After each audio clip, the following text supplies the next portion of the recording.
Mae'r bandana wedi rhyddhau album newydd yn ddiweddar a ochr un ath draw I weld nhw yn creu clawr. O, ma. Swn i'n drach i gyd I fewn I fi gael marcio allan.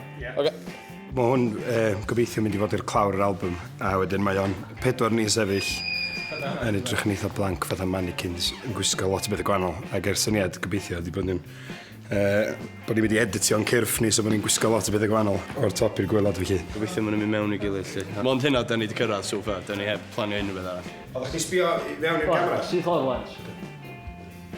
Ti'n roliad lewis? Efo'r album yma, wel mae bob un album newydd mae'r band yn neud yn wahanol, neu mae'r band yn licio meddwl bod yn wahanol anyway.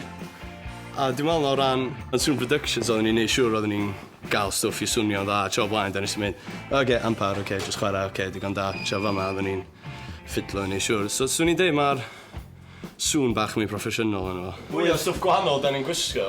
Ta 15 yr un? Mwy o rhywbeth sy'n affix, tua 15 yr un. Gael. Ie, just dechrau. Lle gwaith. O ran ochr cynhyrchu lle dwi'n meddwl bod yn gyfuniad o'r ddwy album arall. So mae gen ti dy ochr eitha rock heavy pace, ond eto mae gen ti dy ochr fwy slow, fwy fatha dim byd tebyg o'r album gynt lle. So mae'n neis cael y cymuned o'r ddau dwi'n meddwl. Dwi'n meddwl, yna fwy o drafod cyn mynd mewn, so efallai bod ni gyd wedi gweithio ar y cynnyn mwy yn yr albums o blaen, oedd y mwy o gwylmd y cysyniad, oedden ni chrydig trwydden nhw, a oedden ni'n mynd i'r studio sydd tra'r hyn, nath ni ymarfer am ryw wythnos cyn mynd i'r studio, da ffigro allan be oedd yn union oedd ni chwarae.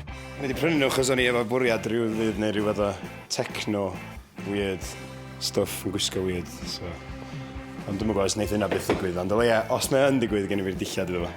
Unwaith fyddwn ni wedi rhyddhau, dwi'n meddwl fyddwn ni yn just planio gigio fo, a wedyn just same old fatha dy gigs yr ha, a edrych ymlaen am Maes B, a dwi'n meddwl bod hwnna'n un da, dwi'n edrych ymlaen at efo.